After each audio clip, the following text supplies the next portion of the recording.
Right now we're joined by Rhode Island Congressman David Cicilline. Good morning. Thanks for coming in. Good morning. Great to be here. You're busy. A lot of stuff going on down in Washington. Let's start with the president's trip to Cuba. Your thoughts on that? Well, I think this is a very important moment for U.S.-Cuba relations.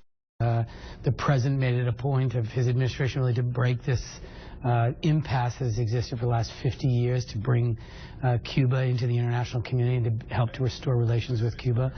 This will be the first presidential visit in over 75 years.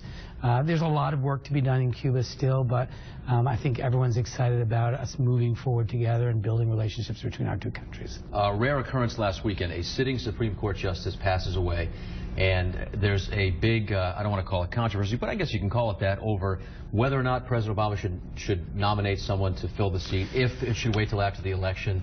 And your thoughts on Well, this? first of all, very proud. This is our first Italian-American Supreme Court justice, so a source of great pride, even though I disagree with virtually every decision he wrote. Very smart, incredible intellect. But the reality is, even before our the justice was buried, there were press releases from Republicans saying, don't bother sending us a nominee. The president has a year left on his term. It's important that the Supreme Court have all 9 justices. I expect the president to submit a name to the Senate, and I expect that they're going to act on it one way or the other. And if they don't, I think they do so at their own peril.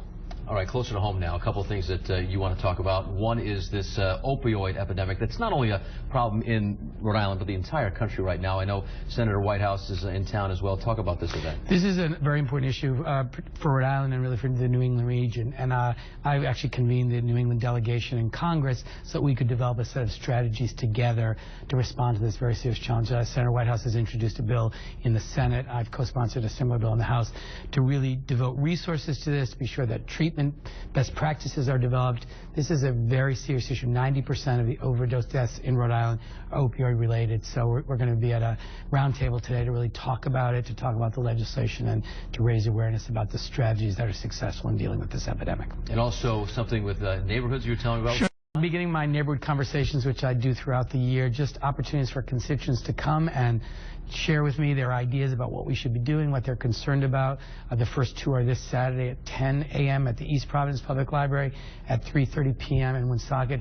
Everyone is welcome just to come. Give me an opportunity to talk a little bit about what I'm working on, but more importantly, to hear from them about the things that are important to them. All right. Great to hear from Thanks you, for as having always. me. Thanks so much for coming in. And more on this interview or anything else going on in the community with Congressman Cicilline, go to